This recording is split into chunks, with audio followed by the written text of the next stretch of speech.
BEd online classes में आपका स्वागत है। जैसा कि मैं आपको बीएड फर्स्ट ईयर का fifth paper education policy, school leadership and management पढ़ा रहा था। इस पेपर में पिछली कक्षा में हम लोगों ने थर्ड यूनिट को पढ़ा था।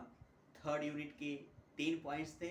इन तीनों पॉइंट्सों को हम लोगों ने पिछली कक्षा में पढ़ लिया था, जो हमारा था लीडरशिप या नेतृत्व। इसी पेपर में आज की कक्षा में हम लोग स्टार्ट करेंगे फोर्थ यूनिट, चतुर्थ इकाई। ये फोर्थ यूनिट जो हमारा है वो है एजुकेशनल मैनेजमेंट अर्थात शैक्षिक प्रबंधन।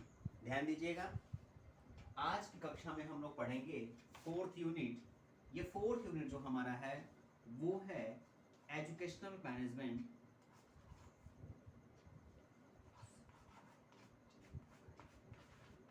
एजुकेशनल मैनेजमेंट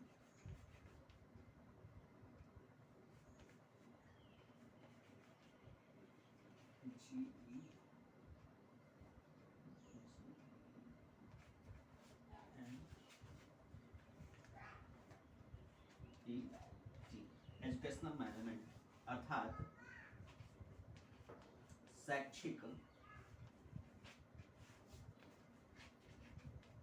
प्रबंधन अर्थात शैक्षिक प्रबंधन। ध्यान दीजिएगा, आज की कक्षा में हम लोग पढ़ेंगे फोर्थ यूनिट।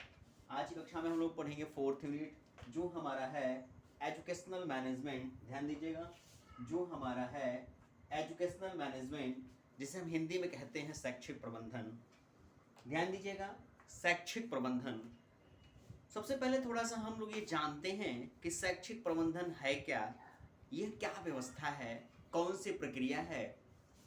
फिर इसके अंदर हम लोग जो तमाम बातें हैं उसकी चर्चा करेंगे। सबसे पहले आज की कक्षा में आपको मैं बताऊंगा how to be educational management. शैक्षिक प्रबंधन किसे कहते हैं, क्या होता है मैनेजमेंट, क्या होता है प्रबंधन। देखिए, जैसा कि इसके नाम से ही थोड़ा सा पता चल रहा है, स्पष्ट हो रहा है, प्रबंधन। प्रबंधन, ध्यान दीजिएगा, प्रबंधन।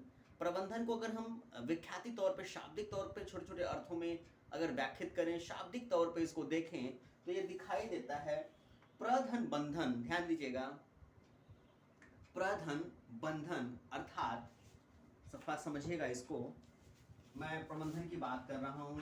प्रधन बंधन, प्र मतलब होता है प्रस्तुत और बंधन मतलब होता है बांध कर। अर्थात किसी भी तथ्य को, किसी भी प्लानिंग को, किसी भी चीज को किसी कार्य रूप में बांध के जो प्रस्तुत करना होता है वो होता है प्रबंधन। बांधने से तात्पर्य होता है कि किसी भी कार्य योजना में, ध्यान दीजिएगा, बांधने से तात्पर्य होता है किसी भी कार्य योजना में, जैसे हम कोई सा भी काम करते हैं उसमें कोई एक पर्टिकुलर व्यक्ति इंपॉर्टेंट नहीं होता है, उसमें सारे लोग इंपॉर्टेंट होते हैं और वो सभी लोग जब मिलकर आपस में काम करते हैं तो वह काम का जो उद्देश्य है वो पूरा होता है। कहने का तात्पर्य यह है, अगर छोटा सा हम लोग एक व्यापारिक प्रबंधन की बात करें तो ये हमें पता होना चाहिए कि जितना इंपॉर्टेंट होता है किसी प्लांट, किसी फैक्ट्री में किसी वस्तु का उत्पादन करना, उतना ही महत्वपूर्ण होता है समय से उस उत्पादन को बाजार में ले जाना, और उतना ही महत्वपूर्ण होता है पुनः बाजार में उस वस्तुओं का व्यवस्थित ढंग से उसका बाजारीकरण करना, मतलब उसको बेचना। बेचने के बाद एक बहुत बड़ा प्रॉफिट फिर वापस कंपनी के पास आना। तो ये जो पूरा सिस्टम है, जो पूरी प्रक्रिया है, इसमें क्या होता है, इसमें सभी लोग एक दूसरे पे आश्रित होते हैं, सभी लोग बंधे होते हैं। ध्यान दीजिएगा, सभी लोग एक दूसरे पे बंधे होते हैं और सभी लोग अपना काम जो है वह बेहतर तरीके से प्रस्तुत करते हैं। यही जो पूरी व्यवस्था है ये प्रबंधन की व्यवस्था कही जाती है। यहाँ हम बात कर रहे थे शिक्षा की व्यवस्थाओं की, क्योंकि हमारे यहाँ हमको पढ़ना है, हम शिक्षक प्रशिक्षण कार्यक्रम में भाग ले रहे हैं, हमें पढ़ना है शैक्षिक प्रबंधन कि ये शिक्षा का जो काम है, जो शिक्षा की जिम्मेदारी हमको दी है, हम शिक्षक हैं, हमें जो शैक्षिक जिम्मेदारी दी गई है उस शैक्षिक जिम्मेदारी का प्रबंधन हम कैसे करेंगे। ध्यान दीजिएगा, कैसे उसको मैनेज करेंगे, कैसे उसका मैनेजमेंट तैयार करेंगे।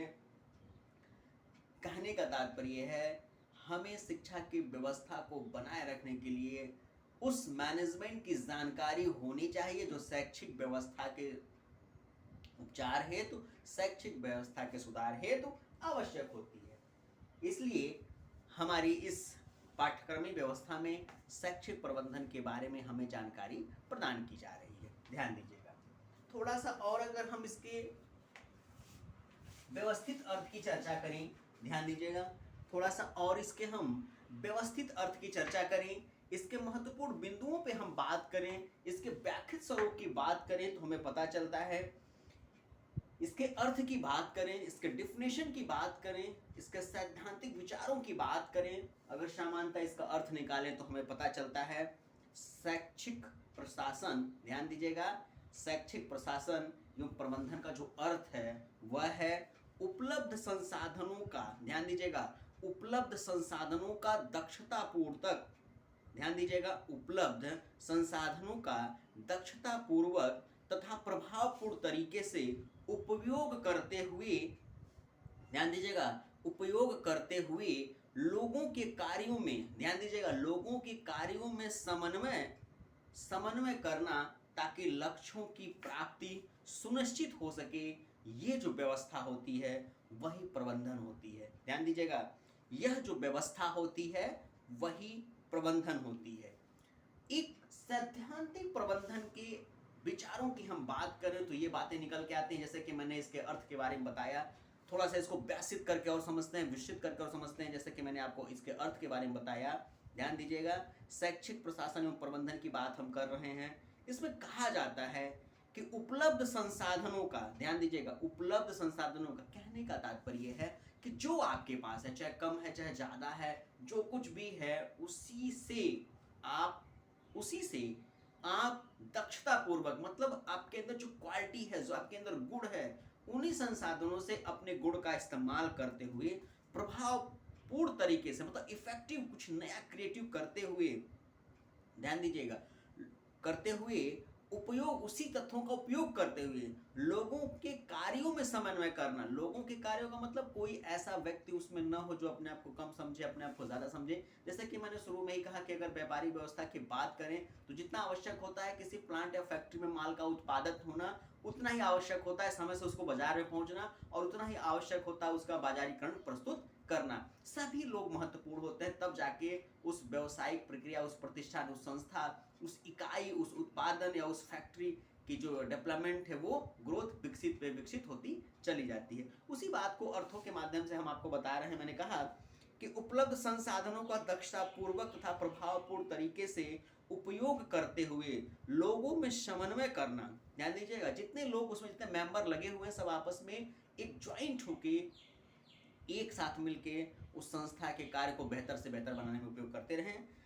लोगों में समन्वय करना ताकि लक्ष्यों की प्राप्ति सुनिश्चित हो सके, ताकि लक्ष्यों की प्राप्ति सुनिश्चित हो सके, ये जो व्यवस्था होती है यही प्रबंधन होती है। और शिक्षा के दृष्टिकोण से हम देखें तो शिक्षा के दृष्टिकोण में भी यही बातें आती हैं। जैसे मैंने आपको कहा, उपलब्ध संसाधनों का, एक विद्यालय है, एक शैक्षिक व्यवस्था है, एक कार्यक्रम है, कोई विद्यालय है, वो विद्यालय शिक्षा का जो उद्देश्य है कि विद्यालय में उपस्थित सभी छात्र छात्राओं को बेहतर से बेहतर ज्ञान मिल सके, तो इसके ये नहीं है कि बहुत सारे शिक्षकों की भर्ती की जाए, या हाँ आवश्यकताएं तो हैं, या बहुत बड़ी बिल्डिंग बना दिया जाए, बहुत योग्य शिक्षक भर, ऐसा कुछ भी नहीं है।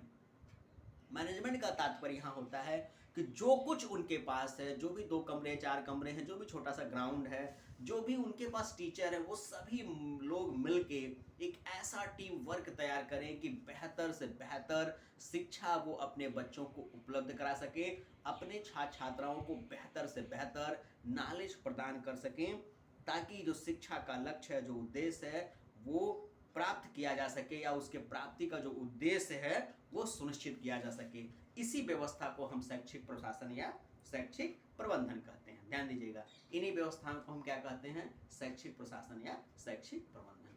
तो आज की कक्षा में बस इतना ही। आगे मैं आपको बताऊंगा अगली कक्षा में कि इसके अंतर्गत कौन सी विशेष बातें महत्वपूर्ण होती हैं और कैसे शैक्षिक प्रबंधन का आयोजन आप सुनिश्चित करते हैं। धन्यवाद।